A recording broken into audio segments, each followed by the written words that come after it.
أعوذ بالله من الشيطان الرجيم. بسم الله الرحمن الرحيم. صلى الله عليك يا سيدي ويا مولاي يا رسول الله. صلى الله عليك وعلى آل بيتك المظلومين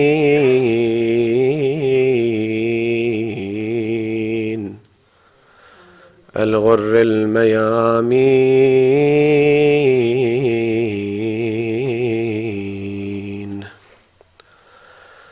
صلى الله عليك وعلى ابنتك المظلومة فاطمة سيدة نساء العالمين. سيدتي يا فاطمة الزهراء، صلى الله عليك يا مولاتي. السلام عليك يا رسول الله وعلى ابنتك السريعة اللحوق بك النازلة بجوارك.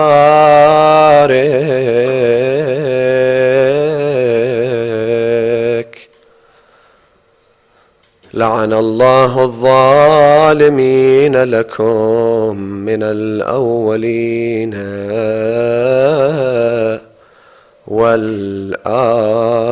والآخرين. قال سيدنا ومولانا رسول الله لابنته الصديقة الطاهرة فاطمة: فالفوز كل الفوز لمن نصرك،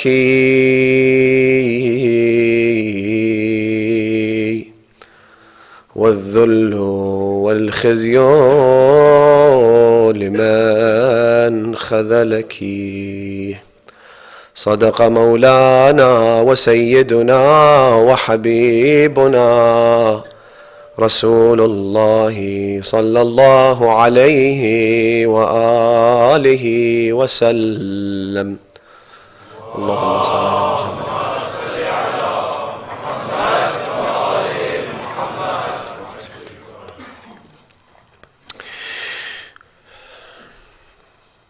We mentioned that at the Council of Nicaea, at the 7th Ecumenical Summit, which brought together bishops of the Christian Church under the auspices, under the supervision, under the financial backing and political clout of the Roman Emperor Constantine I. It was at that summit where a bishop named Nicholas of Myra was involved in a heated debate about matters of belief, about matters of canon, about what to include within the body of Christian scripture, questions about the nature of Christ. The debate became so incensed and inflamed that at some point legends tell that Nicholas of Myra began screaming at a man named Arius. Arius was a Unitarian. He rejected the divinity of Christ. So the inflamed nature of the debate got to the point where Nicholas of Myra slaps Arius across the face. It goes against the ethos of Jesus in every conceivable way, doesn't it? Arius is considered a heretic.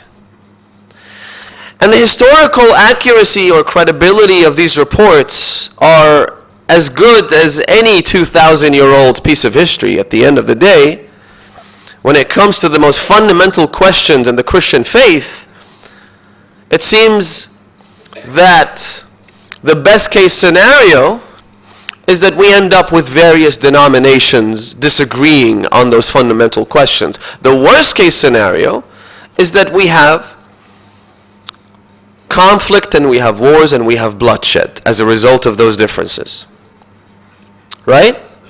And so the historical accuracy of the exact exchanges that took place at the Council of Nicaea are not that important. What is important is that I would encourage you, if you have the time and if you're interested in this sort of thing, to look up the incident involving Nicholas of Myra, Bishop Nicholas, and Arius, and then just read the comments posted by ordinary, otherwise good, upstanding Christians around the world. You will find a great degree of those comments are in fact incredibly inflammatory.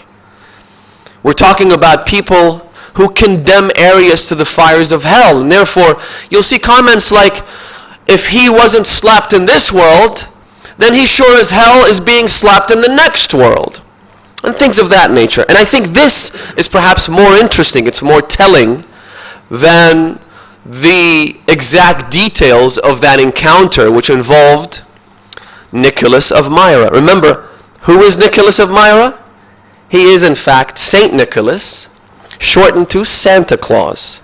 So while the public perception of Santa Claus is this imaginary figure that flies in a cart being driven by animals, who sprinkles magical dust and throws gifts down chimneys and disciplines children who have been naughty and rewards children who have been good. This is the public perception that's been painted by Hollywood mostly, really.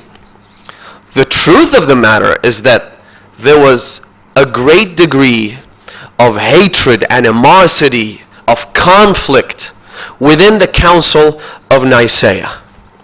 Now, there is another council which runs parallel, as we explained last night, with striking resemblances of the Council of Nicaea, and that's called the Council of Saqifa.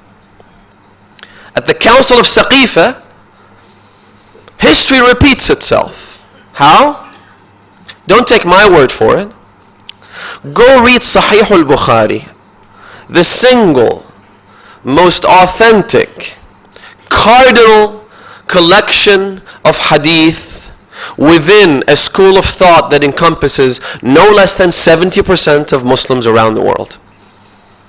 70% of Muslims adhere to what is written in this book. There is a chapter in Sahih Bukhari called, it's within Bab al-Hudud, it's within the chapter and the volume that deals with corporal punishment.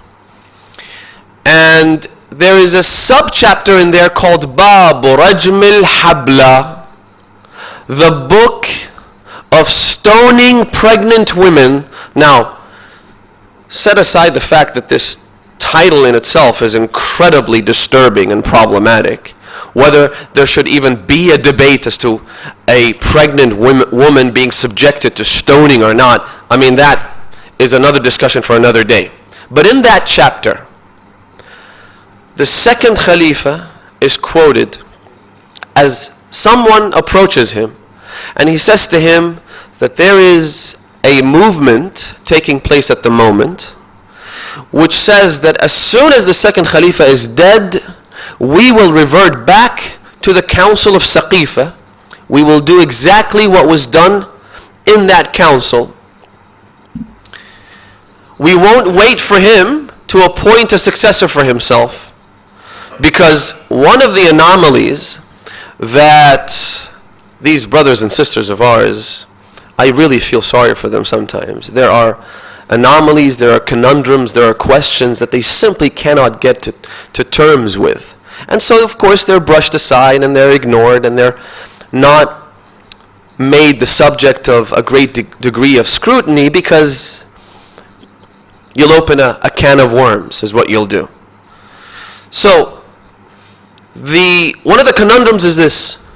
If Saqifa established the system of shura, quote unquote, a democratic system, so to speak, where people get to choose their leader amongst themselves, if that is truly the case, and I'll get to the true nature of Saqifa and how it was the very antithesis of democracy.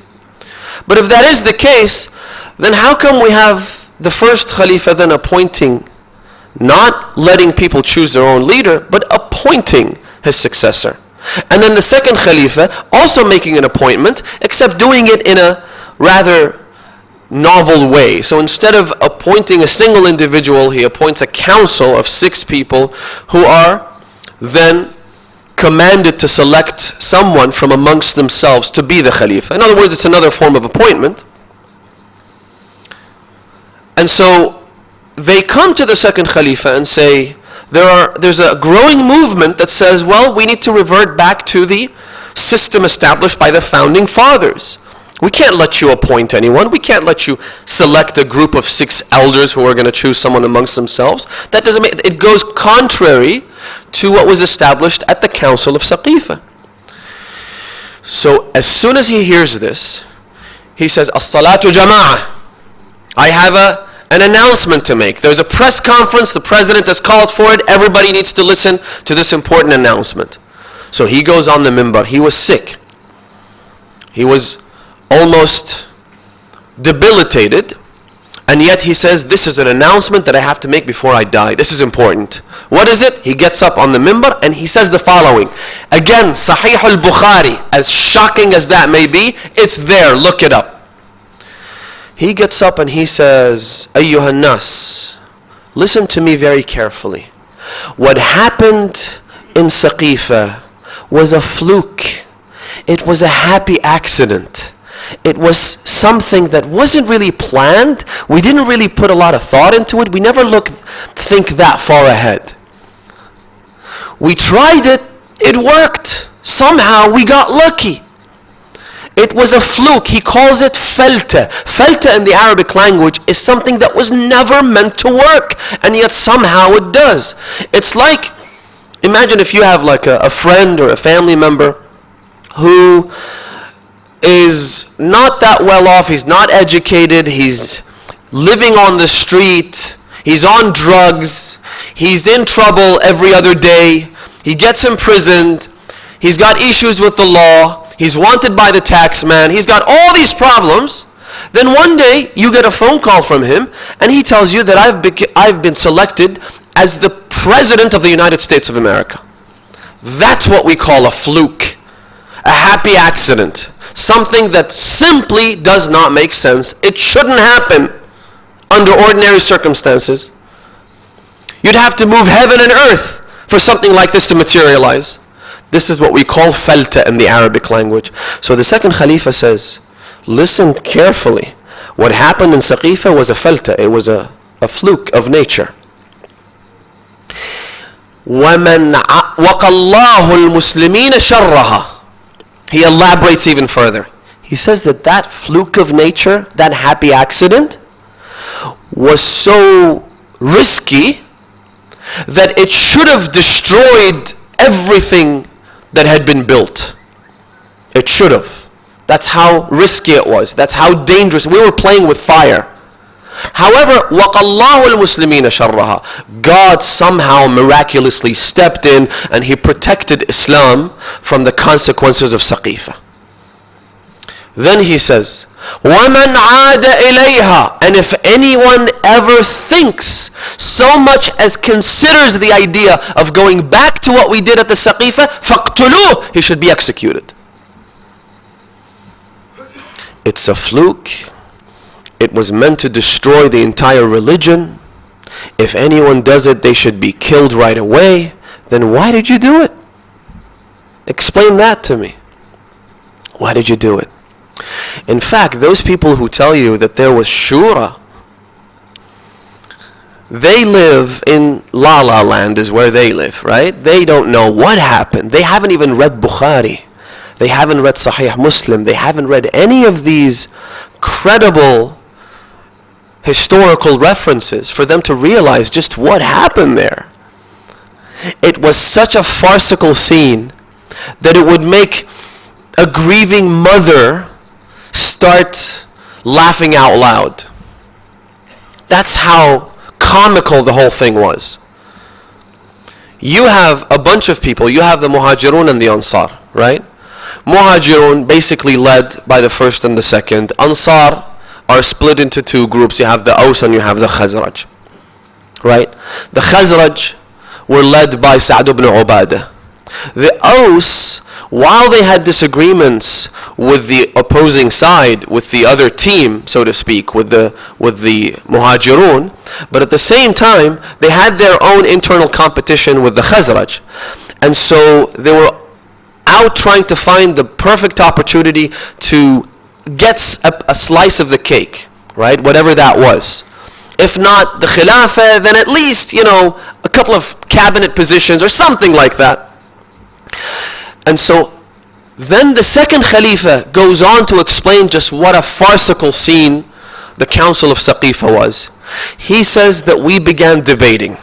Then the debates escalated to incredibly harsh statements being made and accusations being thrown around.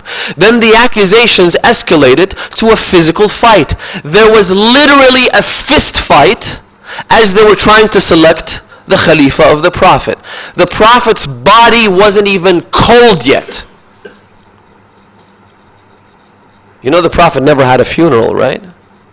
You'd think that as the messenger of God, as the head of state, as someone who salvaged you from your own selves, pulled you away from the brink of self-annihilation, you'd think that the very least he gets, was it yesterday? That after 500 years, the King of England gets a royal funeral. That's the least someone in that position would deserve, right? It's been 500 years, he got killed in battle. He never got that funeral befitting to a member of the royal family, a king no less. Even if it's 500 years later, we will have the cannons shooting and we will have the whole thing broadcast on live TV. We will give him the respect he deserves. And yet Rasulullah's body is left. And it wasn't even cold yet. And these people are throwing punches? In the end, Al-Aws realizes that this fight between Sa'd ibn Ubadah, the chief of Khazraj, and the first Khalifa is probably going to end up having one of these two claiming the Khilafah. To them, it was better to align with the first Khalifa than to align with the Khazraj. So, as the fighting was going on, suddenly the first Khalifa says to the second, he says to him, you know what? I pledge my allegiance to you as my Khalifa. Which was kind of a hint, right? As in, we talked about this, come on. It's about time. So the second Khalifa, suddenly there's a light bulb and he says, no, you know what? You are the Khalifa. I pledge my allegiance to you. And he says, fine. The Aus join in with the newly established self-declared Khalifa. Khazraj remains without a slice of the pie. So of course, they resent the whole thing. They're very angry. That same night he gets assassinated. You call this democracy? Which part of this was democratic? The most uncivilized, the most farcical scene. And they call this Shura? If this was Shura, then where was everybody else? Where was the Prophet's family? Where was the Prophet's own brother? Where was the Prophet's daughter?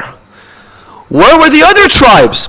Think about it, brothers and sisters. Let's be smart about these things.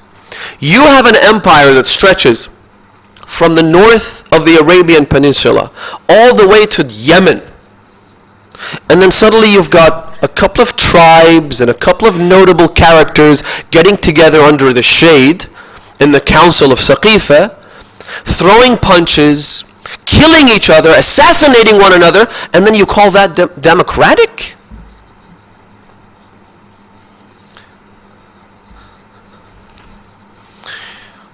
So this is what happened. And in the end, when they killed Sa'd ibn Ubadah, they wrote a verse of poetry on his door, which said, نحن قتلنا سيد الخزرج سعد بن عبادة فرميناه بسهمين ولم نخطئ فؤاده. In other words, they pretended that the jinn killed him.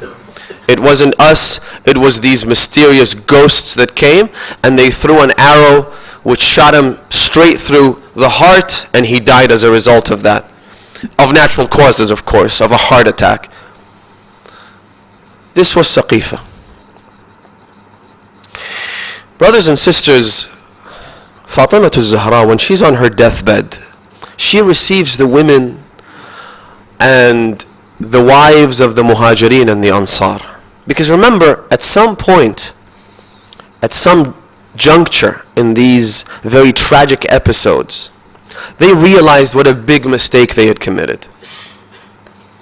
Having ambushed the house of Fatimah al-Zahra, having attempted to burn it down, and we're talking about a tiny little hut, by the way. It's not a mansion. It's a house of 2 rooms, tops. And so trying to burn it down means what? Means killing everybody that's under that roof. Then attacking Fatimah al-Zahra in broad daylight, with witnesses in the hundreds, if not more. The entire city of Medina was witness to the atrocities committed on that day. Fatimah al-Zahra then goes to the masjid. She delivers a sermon that turns the tide against these newly self-appointed khulafa, against the established political system. She delivers a sermon that was so powerful that when they describe the way she spoke, the way she walked, the way she emerged from her home, listen to this description. خرجت في لمة من حفدتها ونساء قومها, I'm quoting verbatim, تطأ ذيولها ما تخرم مشيتها مشية رسول الله. Fatimah al-Zahra lived in a house that was adjacent to the masjid. In fact, her home was the only one that had direct access to the masjid. All the other doors were sealed shut except the door of Ali ibn Abi Talib. Fatimah al-Zahra could have easily opened that door, went inside the masjid, say what she needed to say, and leave. But she makes a scene. You attack her in broad daylight and you expect that she's just going to cry herself to death? She leaves from the main entrance of the house. But how does she leave? Look at the chastity of Fatima. Look at the dignity of Fatima.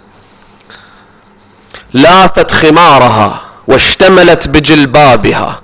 She wore 3 layers of hijab. She wore the abaya, she wore the hijab, which covered her all the way down to her stomach. She had her clothes on, she was fully covered, and yet خرجت في لمة من حفدتها. She was also surrounded by her maids and servants and friends and family. ونساء قومها.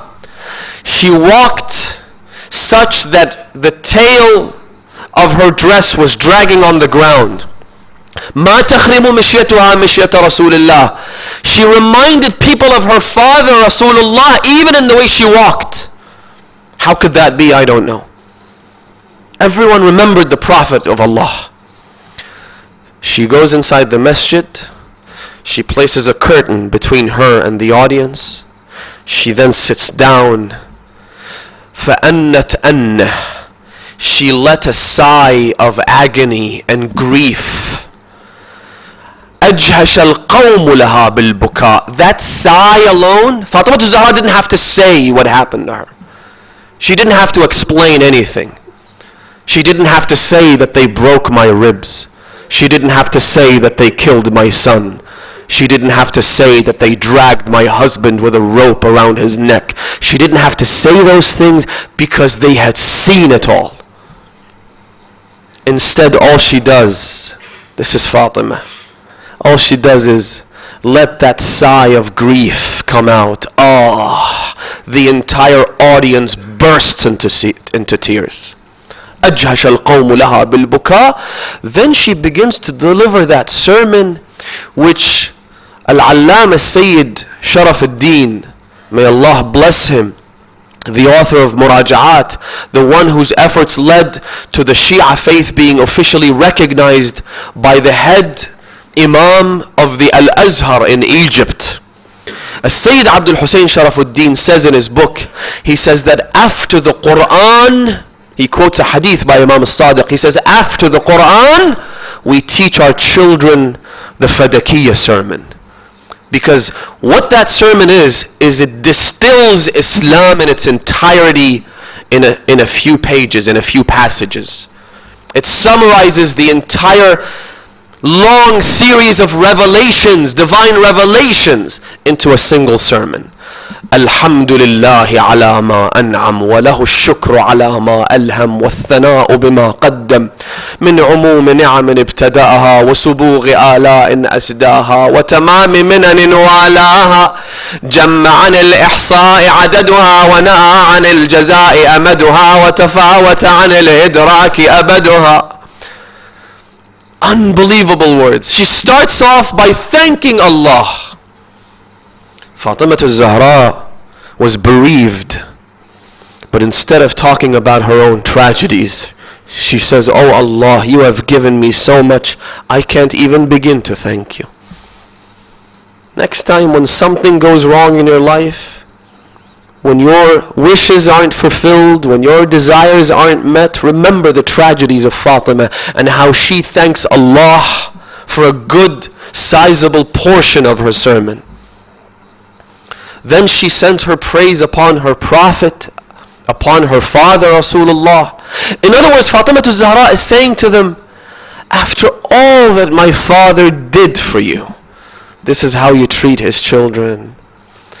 She even says, in her same sermon, in that same sermon, she says that isn't it true that when you wish to show respect to someone, when you are trying to honor someone, if they're there, you respect them, you honor them. If they're not there, what do? You show that respect to their children.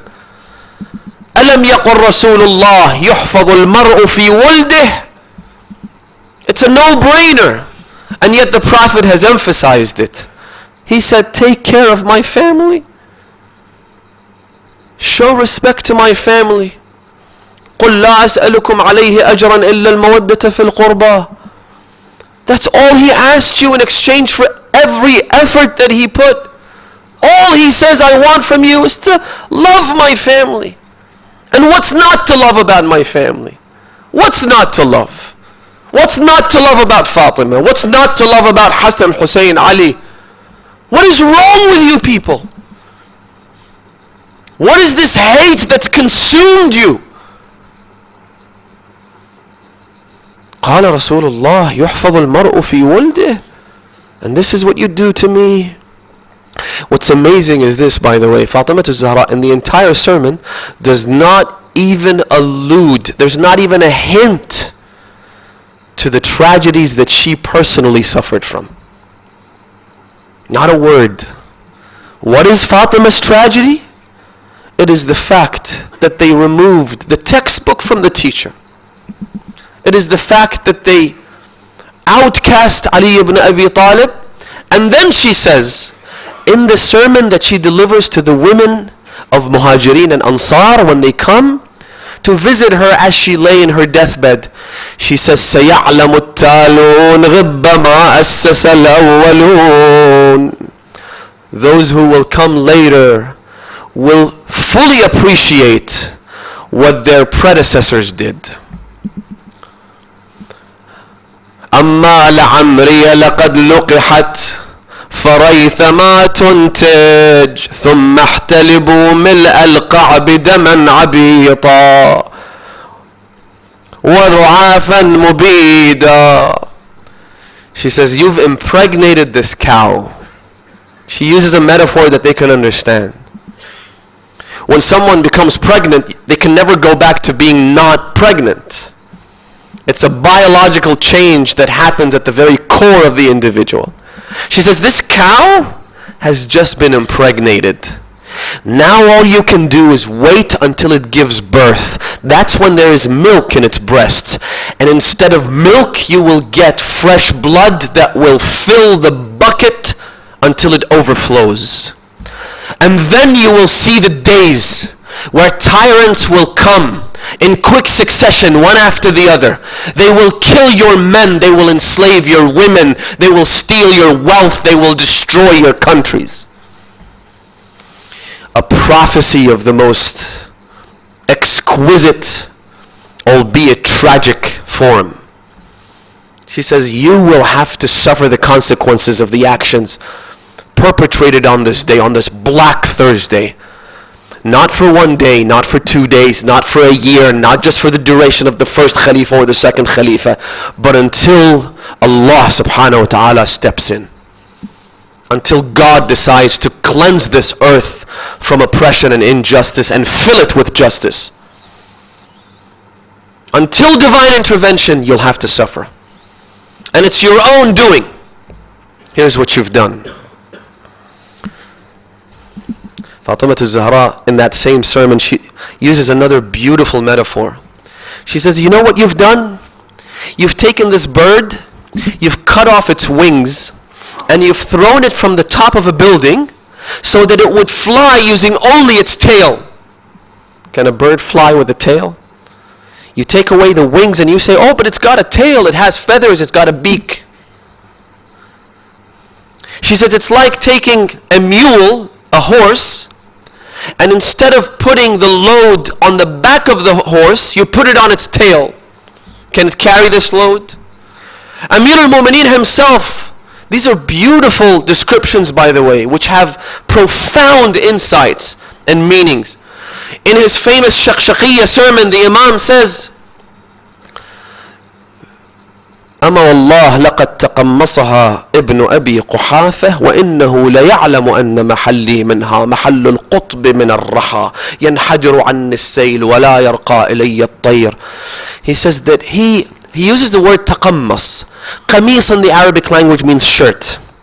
تقمص means to strip someone of their shirt, to usurp the shirt, to take the shirt forcefully and to put it on oneself. Now what happens when you forcefully take away a shirt? You shred it into pieces is what you do, right? When he took it, first of all, it wasn't his to wear. It doesn't fit him. Secondly, he shredded it into pieces. He destroyed this religion. He began a series of events that would ultimately lead to the rise of ISIS. That's exactly what they did. Look at the people ISIS venerate. Who do they truly admire? Do you ever see an ISIS contingent of troops calling themselves the contingent of Ali ibn Abi Talib, for instance? Never. You know who you'll have? People like Khalid ibn al-Walid. Oh boy, do they love Khalid ibn al-Walid. Why? Why do they love Khalid?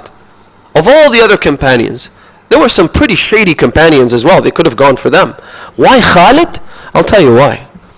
Because right after the Saqifa, right after that incredible, colossal, astronomical debacle, suddenly you have a new state, a new government, and this government needs to establish its authority. So what do? In the name of protecting the sanctity of the state, in the name of guarding its security, in the name of homeland security, call it whatever you want, they go after every political dissident, every single opposition figure, right? And they start with the weakest link. Who was it? The tribe of Malik ibn Nuwayra. Malik, remember, was the one that all Muslims narrate. The Prophet is sitting down in the masjid. He says to his companions, there will be a man who will walk into the masjid in a few moments. When you see him, you should know that he is a man who will go to paradise. Here's a person that the Prophet actually promised him paradise. So you could imagine, everybody's waiting, everybody's in anticipation. They're all waiting to see who this person is. Suddenly someone walks in and they don't even recognize him. Who is it, Ya Rasulullah? Who is this man? He said, go ask him. He said, my name is Malik ibn Nuwayra. the Prophet puts a stamp of approval on his forehead. He's one of mine. He's going straight to heaven. But he is a weak link because he doesn't live in Medina. He has his tribe. They're outside. So what happens? Khalid ibn al-Walid, the one they call God's sword. He is dispatched. Now, what Malik does is that he says, I don't recognize this government. There's nothing democratic about it. There's nothing religious about it. It's just a whole new, made-up, wishy-washy new system that you've created for yourself. It's a perversion of everything. And so I don't recognize them. I'm not going to pay you taxes. I'm not going to pay you zakat. You're not going to pay zakat? We're going to make an example out of you. Khalid ibn al-Walid leads a group of soldiers. They go. And one thing you'll notice as well, by the way, about these characters is that they are more treacherous than a snake.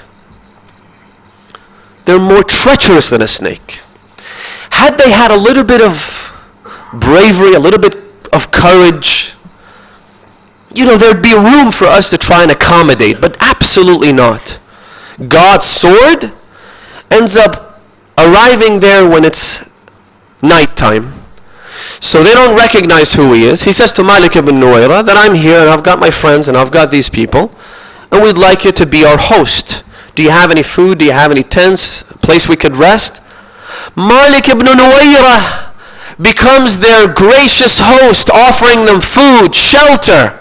In the middle of the night, they rise up, they go after the men, they kill every last single one of them, and they behead Malik ibn Nuwayra. Then Khalid takes his head and he throws it in a fire that they had made to cook food for themselves. He throws the head in the fire.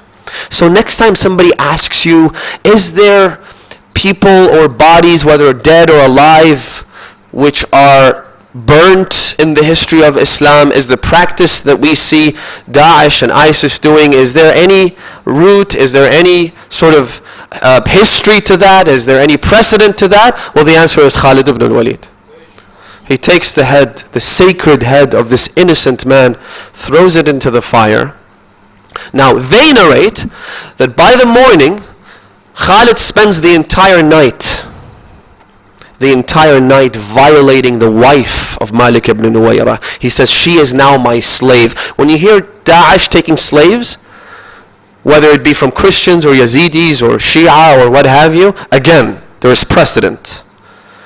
He violates this poor grieving woman all night long. Then in the morning he wakes up, he goes to see what had happened to the head, and the head is absolutely intact.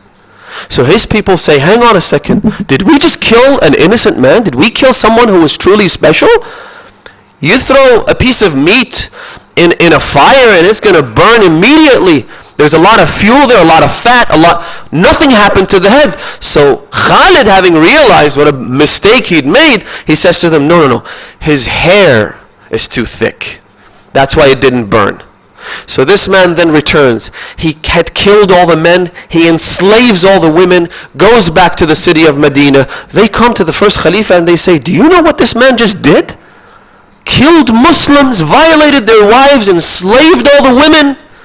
So he says, ما كنت لأغمد سيفا سله الله على أعدائه.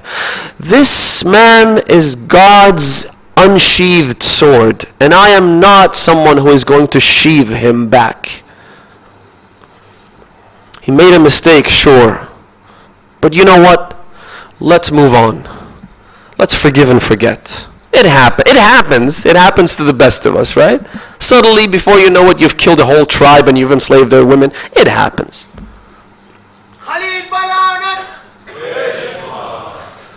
So then, when you have people like ISIS, don't be surprised. You know what ISIS is? Let me give you an example that I think will resonate with a lot of us.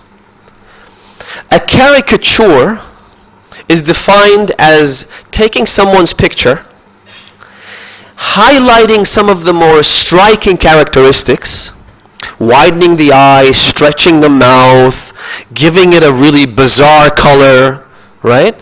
And in the end, you have someone who resembles that original person, but not quite. So it is him, but it's not him. And the intention behind a caricature is either to do it for comical purposes or to make it look grotesque. That's the definition of a caricature. Daesh is a caricature of Islam. It is kind of like Islam because they claim to be Muslims, and because their chants are always about Allahu Akbar, La ilaha illallah. They've got the flag and everything. They've got the Prophet's name. But it's a caricature of Islam. How? Instead of the true human values of Islam, what you see on the Saudi flag is a sword. What's that? That's a caricature of Islam. It's designed either to be humorous or to make Islam look grotesque. And that's exactly what we have. All they ever talk about, the only thing that occupies their tiny, infinitesimal little heads is what? Sharia. You know, sometimes I think Western people who, because they don't know any better, I feel they're justified. They have every right to fear Sharia law and enact laws across the United States. Over here, you say halal meat, and all of a sudden they think that there is halal meat in their tap water, and it freaks them out because this is all they see. We have a responsibility, brothers and sisters, to make matters clear. What the Council of Nicaea did, the Council of Saqifa took to a whole new level. A trifecta of death, deceit, deception, hate. All these elements come together and they create the seeds for Daesh. Like I said, they focus on Sharia law. Their biggest obsession is stoning to death anyone who drinks alcohol, for instance. Anyone who is exposed for being a homosexual, right? Anyone who is, you hear some really, really ridiculous things, like, someone dying and they get buried in the cemetery, but then there's word that comes and says, hang on a second, that person didn't have a beard. So they dig up, they exhume the body, bring it out, they give it 70 lashes or 100 lashes or whatever the hell the penalty is, because the poor dead cadaver lacked a beard. Things like that, which are absolutely true. There may have been a time in the past where these things couldn't be verified, but now, thanks to the Hollywood grade wizardry that they have, these high-end cameras, these directors that God knows where they've brought, now the whole world gets to watch this on YouTube. And we know for a fact that it's true. We could see their barbarism firsthand. Burning people to death, killing 1,700 Shia, only because they say Ya Ali, only because they invoke the name of Fatimah al-Zahra in a single day. One of the Maraja says that I looked at the history of the Prophet. It's a Marja talking, and he says, I actually examined the history of the Prophet for evidence to prove myself wrong, but I was never proven wrong. He says, I never came across a single incident where the Prophet commits violence. Not terrorism, but even violence to those who deserved it. We all know the Prophet was all about mercy. He would even pardon Wahshi, the one who killed his uncle Hamza. He pardoned Wahshi. Maraja say that Wahshi actually has a chance of going to paradise. He pardons Hind, who chewed the liver of Wahshi. He pardons Abu Sufyan. Not only does he pardon Abu Sufyan, the one who led every single expedition, every single campaign of terror against Muslims and against the Prophet, not only does he pardon him, he says, Man dakhala dar Abi Sufyan fahuwa amin. Whoever enters the house of Abu Sufyan is safe. I pardon them all. At a time when he had the power to seek his revenge, he pardons them all. Here's a man who never committed a single act of violence, and yet when they create a caricature before Denmark, before Charlie Hebdo, before all of those publications, the one who turned Islam into the most grotesque caricature, were these terrorists, these followers of Muawiyah and Khalid and the rest of them. They started this trend.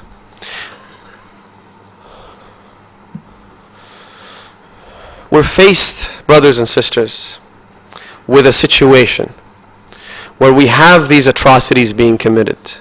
We know the roots of these atrocities. We know the roots of this maniacal ideology. And we've been talking about it as well, right? Every Fatimiya we have a program. Every Muharram we have a procession. We have a julus, don't we? Why?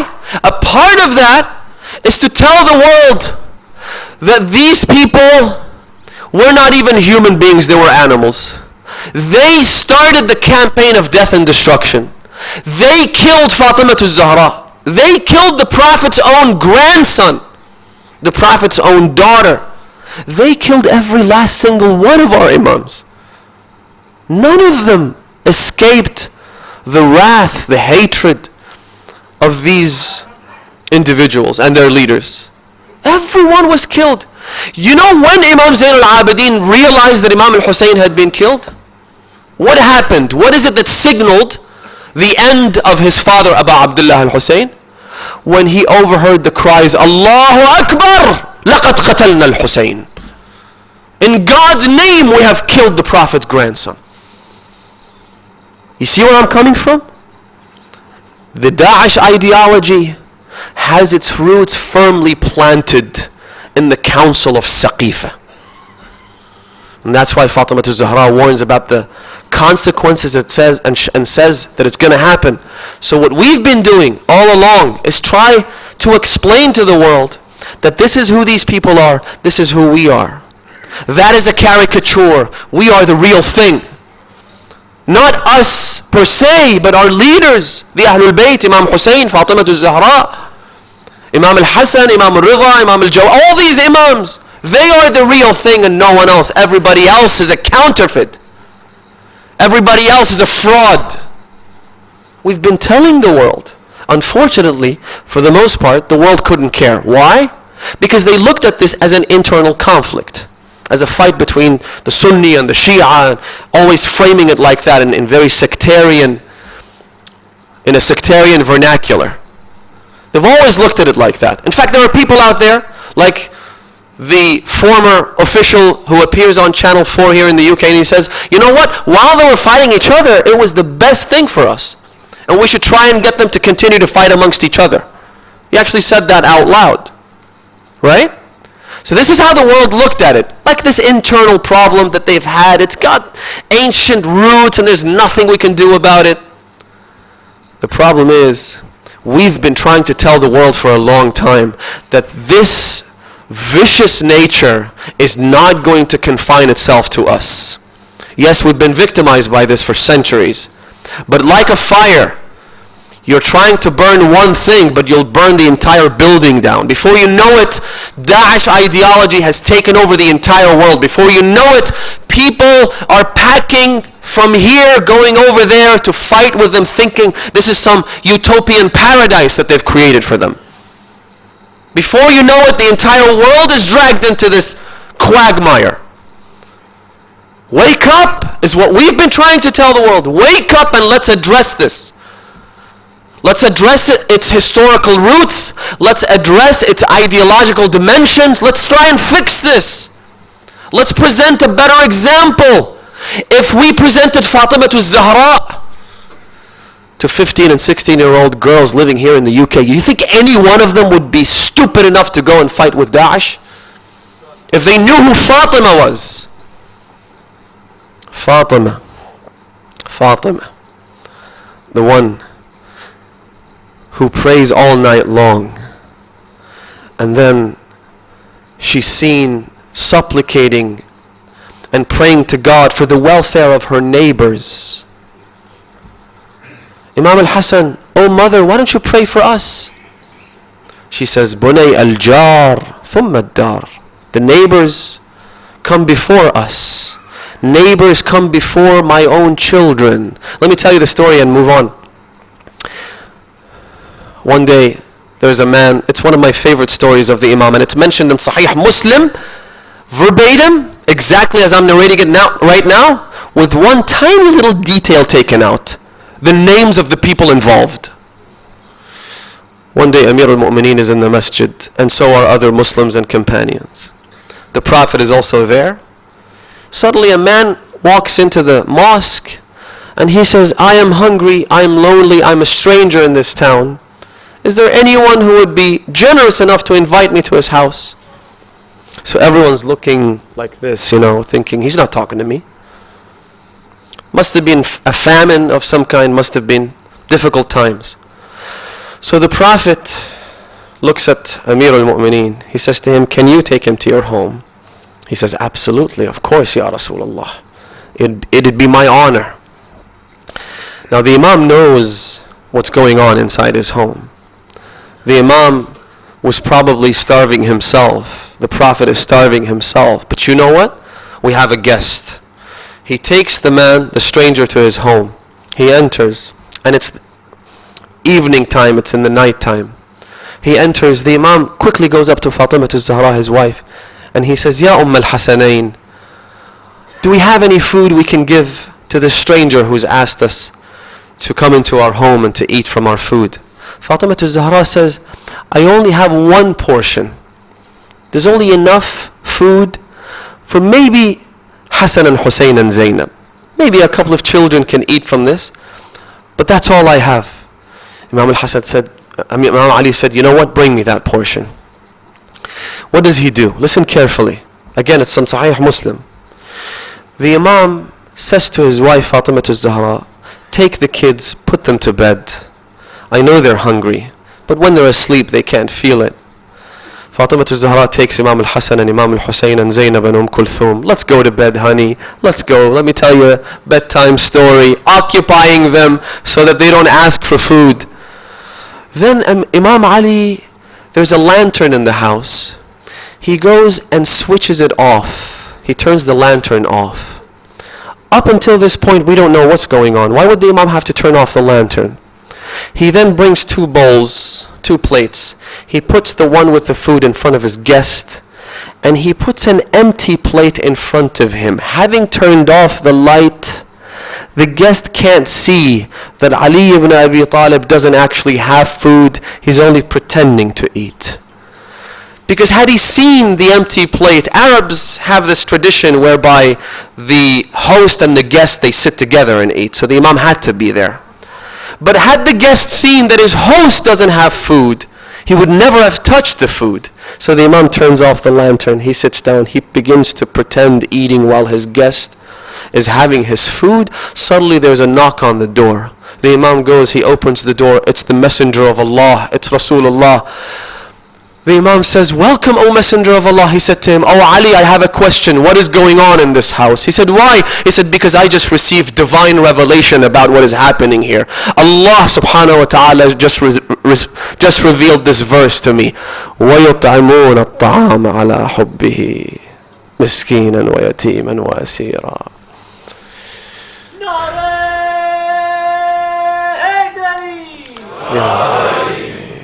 وَلَوْ كَانَ بِهِمْ خَصَاصَةً. Even though they need the food, even though they're hungry, but they serve it to others. A total stranger. Let me say something here. Fatimah az-Zahra says that neighbors come before your own family. We live in this country. I just want to make this point and wrap up. We live in a country where we have neighbors. These neighbors, for the most part, they don't subscribe to our faith. They don't subscribe to our religion. They have their own faith tradition. They have their own beliefs. They have their own culture. We have a responsibility towards them. And it's not just about creating a PR campaign. It's not just about helping out the neighbors, helping clean the streets, doing some charity volunteer work so that someone would take a picture and post it online and say, oh wow, look at these Muslims. It's not about that. It's about the fact that if we're to follow Fatimah az-Zahra, Fatima says, Al-jar thumma ad-dar. We have a responsibility towards the homeless. We have a responsibility towards the poor. We have a responsibility towards the social welfare of the society at large. A part of that responsibility is to engage positively with the political establishment. We have a voice. Instead of sitting down in our own closed little circles and complaining about not having our voice heard, we have a voice, we have a message, we have things to share. Go to the ballot box. Vote. Voting in Iraq was made mandatory by the Maraja. Why? Because here you have a chance to make a difference. In this country, it's not a lie. It's a truly open democratic system. We may have reservations about certain policies. Fine. Take those reservations to the ballot box. Vote. Make a difference. Tell the world that we are different. We are the followers of the Ahlul Bayt. We follow the true Islam. Our ideology is antithetical to that of Daesh. If you have any concerns, if you have any issues you wish to raise, raise them. Use the freedoms that you have. Use the democratic values that exist. No one should stay at home. On voting day, everybody has to be registered. Everybody has to partake. Like I said, in Iraq, the Maraja issued fatwas. How do you explain that? Because if you can make a difference, then you must. It's not a choice. And plus, like I said, we have a responsibility towards the welfare of this society. We should care about them. When we went to visit Grand Ayatollah Sayyid Muhammad Taqi al-Modarresi last year with a group of mu'mineen and zawar from this community, in fact, he said that when I look at my non-Muslim neighbor, the first thing that I think of is I should be concerned about his welfare, not just in this world, but also in the hereafter. I should share the message of the Ahlul Bayt. The beautiful, pristine message of the Imam should be shared with everyone. Let's tell them who Fatima was. Let's tell them who Ali was. Let's tell them who the Prophet was. We have a responsibility, brothers and sisters. I think I've made this very clear, inshallah. We're different from those barbaric animals who resort to the sword. You know what their slogan is? جئناكم بالذبح. We have come to you with the sword. And they actually quote the Prophet. Had the Prophet ever said that, you'd think that he'd kill a few people. Not once did the Prophet ever kill anyone. Not once. Yes, there were defensive wars, but the Prophet himself, he's a mercy to mankind. So let's use this space that we have here in order to be heard, in order to deliver our message to the masses. And like I said, let's show the real compassion. The problem with Daesh is that all they ever care about is corporal punishment, executions, beheadings, and the element of Islam that they've perverted, of course, but they refer to as Sharia. But Islam also includes enormous teachings about education, about compassion, about kindness, about helping the poor, about providing services, about caring for the health of others, about just trying to live in peace with other people. Look at how Imam Ali treated Christians. Daesh's ideology says a Christian must die. Right? They write that noon, meaning Nasrani, on their wall, and that's a signal this house needs to be demolished. Whereas look at Islam. Look at the difference between the caricature and the real thing. The Prophet Islam imposes a tax on Muslims. Khums is 20%. Zakat is about 3% or so. So 23% of your net income goes to the Muslim state. Christians, Jews, and other people of the book didn't even have that tax imposed. It was a much lesser tax that they had to pay. Number one. Number two, when there was a call to arms, when the Prophet declared jihad in order to protect Islam, all Muslims had to participate. The people of the book were automatically exempt. In other words, a Christian and a Jew sits in their home, drinks, eats, sleeps, while a Muslim goes to defend the Christian and the Jew. A Muslim gets injured and killed so that the Jew and the Christian lives happily and in safety and in security. One more example. One day, Muawiyah sends one of the most tyrannical and vicious of his generals, a man by the name of Busr ibn Arta'ah. he sends him to a village which had Muslims as well as Christians and Jews living there. Word gets to Amir al-Mu'mineen. The Imam calls a press conference. He takes to the minbar.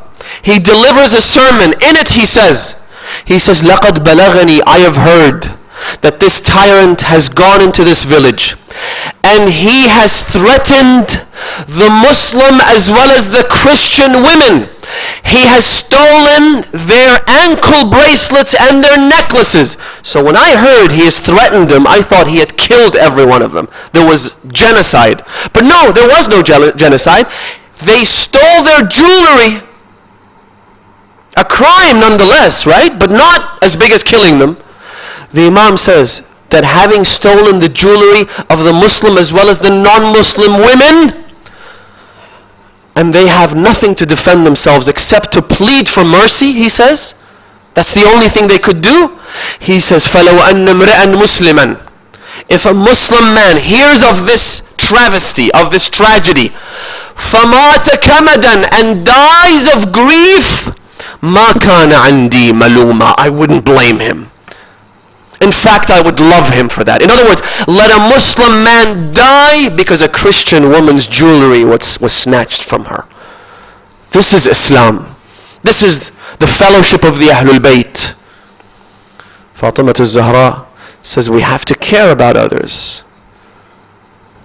The Grand Ayatollah that I mentioned, he said, we need not only a dialogue between civilizations, but a symbiosis of civilizations. He said that at the Vatican, at the World Religious Summit, just a couple of months ago. He got a standing ovation. A symbiosis where we cooperate, we complement one another, we help each other grow and be better human beings. Yes, we have a great deal to share. Come, let me share it with you. This was Fatimah al-Zahra, and yet look at what they did to her. The hadith, I mentioned this last night, I think it's important to remember it again, says that Fatima became like a ghost. She was losing weight every day. Her complexion, her color was becoming more and more pale with every hour. Until one day, the two decide to pay her a visit. They go to the house of Amir al-Mu'mineen. Initially, they ask Fatimah al-Zahra for permission. She refuses to grant them. Then they ask Imam Ali to intercede. Remember, Imam Ali was so generous, where in the heat of battle, a fighter from the other camp, a soldier from the other camp, suddenly says to the Imam, Ya Ali, a'tini sayfak, give me your sword. The Imam immediately, voluntarily gave him his sword. He said, you are giving me your sword when we are in the middle of the battle, we're fighting? Ali said, I have never said no to anyone. I won't start now. So Ali never says no. When they ask him to intercede, he goes to his beloved wife Fatima. He says to her, they've asked me to intercede. Can they come and see you? What does Fatima say? She never disobeyed him. She says to him, Al-baytu baytuk wal-haramu haramuk. The home, the house is your house. And the wife is but your servant. That's who I am, O Ali ibn Abi Talib. So the Imam opens the door. They walk in. They sit on the opposite side of Fatima. If you're going to cry tonight, I want you to focus on this portion of the hadith. It'll take some unraveling, but if you truly understood what it's trying to convey, then that'll be sufficient for you to burst into tears.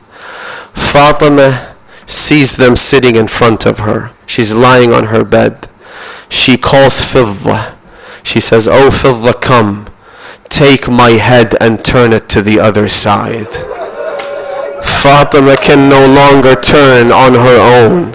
Fidda has to come and help her turn. She turns away from them. They say salam, she refuses to answer. A Muslim saying salam, you must answer, don't you? They say salam the second time. She now looks at Ali. She says, "Oh Ali, I have a question. If they can answer that question, I'll do whatever they want. My question is, remember that night when my father called you, he sent after you, he brought you from your homes, and then he told you in the pitch black darkness of night, من عرف هذه فقد عرفها ومن لم يعرفها فإنها فاطمة بنت محمد من آذاها فقد آذاني ومن أغضبها فقد أغضبني. Whoever knows this, then so be it. Whoever doesn't know her, she is Fatima, she is my daughter, she is the daughter of the Prophet. Whoever angers her, angers me. Whoever hurts her, hurts me. Whoever crushes her between the wall and the door, crushes me. Whoever kills her son kills my son. Do you not remember that day? They said, Bala ya Abul Hasan, we do remember. They couldn't deny it. They were the ones who told everyone. So Fatima says, if that is the case, she raises her hands to the heavens. She says, oh Allah, then bear witness that they have angered me. Bear witness that they have hurt me. Bear witness that they did not respect me. Fatima Zahra remains in this state until she dies. She passes away. Hasan, Hussein, Zainab, Kulthum. How hard could it be? I can't even begin to imagine. You have an 18-year-old mother of 4. The children, the oldest one is 7 years old. The others are smaller and smaller. Imagine these children surrounding their mother Fatima, saying, Mother, why don't you answer us? We're calling your name. Every time we asked you for anything, you would rush to help us. Every time we wanted to leave the home, you would be the one dressing us. You'd be the one brushing our hair. Oh Mother, why don't you answer us? Amir al-Mu'mineen takes her body. He bathes the body. Ya awwala mazlum, oh Ali. 40 years later, 40 years, someone comes to the Imam. He says to him, Ya Amir al-Mu'mineen, I have some hair dye. How about you dye your beard? Your beard's all gray. You're not even that old. What did they do to you, Ya Amir al-Mu'mineen? Here's some hair dye. Take it. Dye your beard with it. The Imam said, Ya Ammar, do you not know that I'm still grieving? Allama al-Majlisi says, yes, this is many, many years later, but Ali was still grieving for his young wife Fatima. He's bathing the body. Asma bint Umays is handing him the water. As he is washing her, suddenly he takes to a corner of the room. He bursts into tears. Asma is too polite to ask. When he was done, she then had the urge to ask him. She said, Ya Amir al-Mu'mineen, I know you're grieving, but why did you suddenly burst into tears? He said, Ya Asma, la talumini. Oh Asma, don't blame me. I just saw the bruises of the day she was beaten. Why is that strange? It's strange and it breaks his heart because Fatima always went out of her way so that Ali wouldn't have to see those bruises.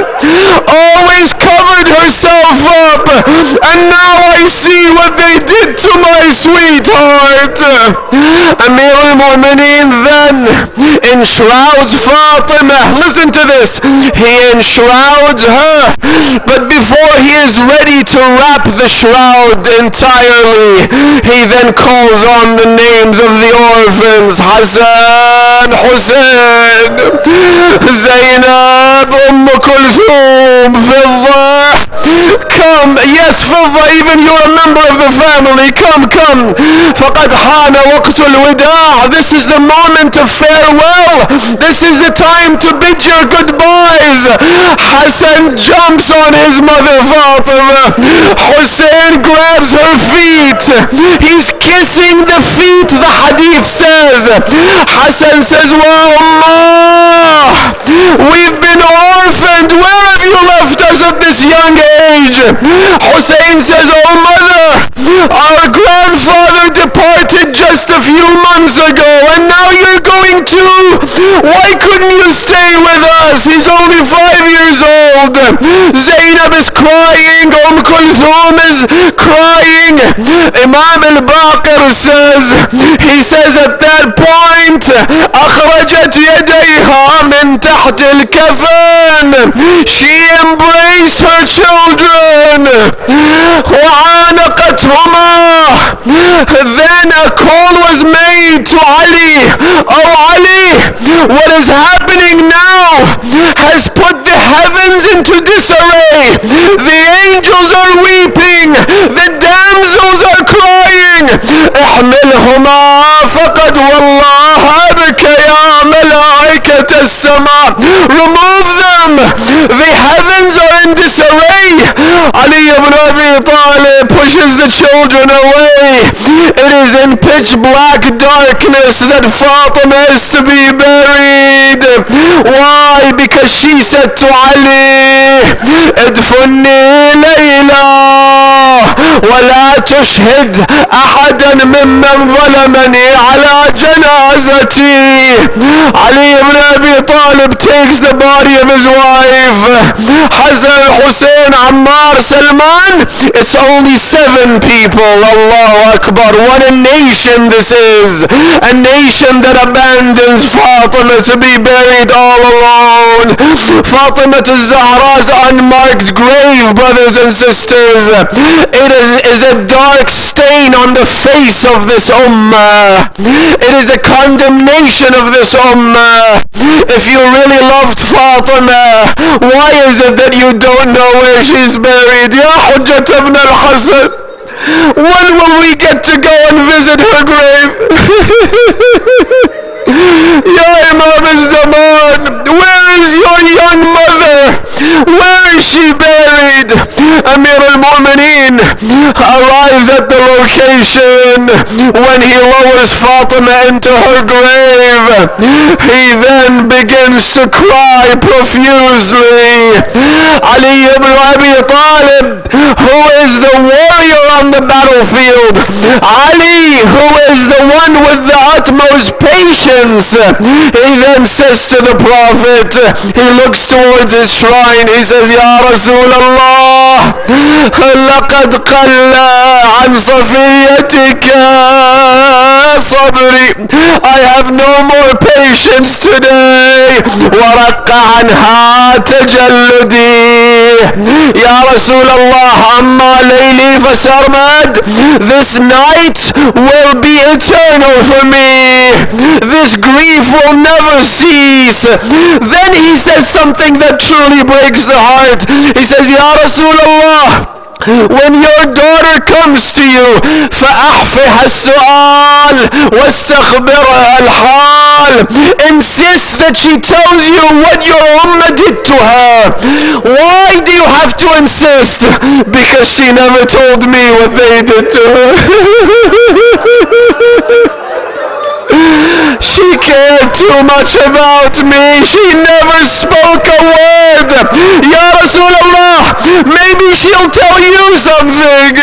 I don't know what happened between the wall and the door.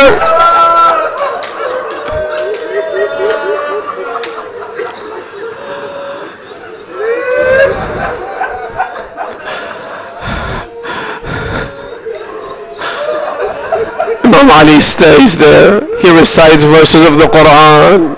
When he had buried his wife Fatima, then he falls asleep. She comes to him in his sleep. She says to him, "Ya Abul Hasan, go back home now." I love to hear your recitation of the Quran, but I'd like you to go back home. Why would you want me to go? Because Zainab just woke up from her sleep.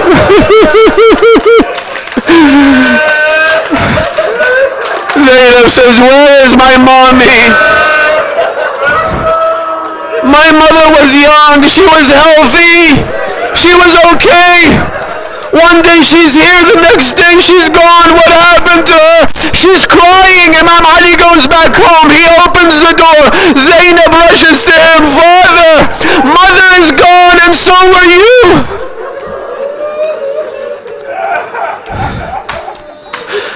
نفسي على زفراتها محبوسة. These are the words of Imam Ali. He says, my soul is trapped.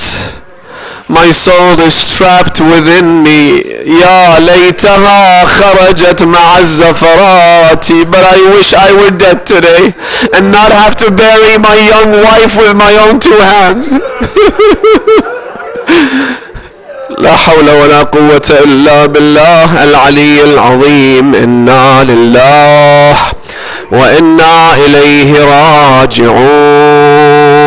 يا حسين يا حسين يا حسين يا حسين يا حسين.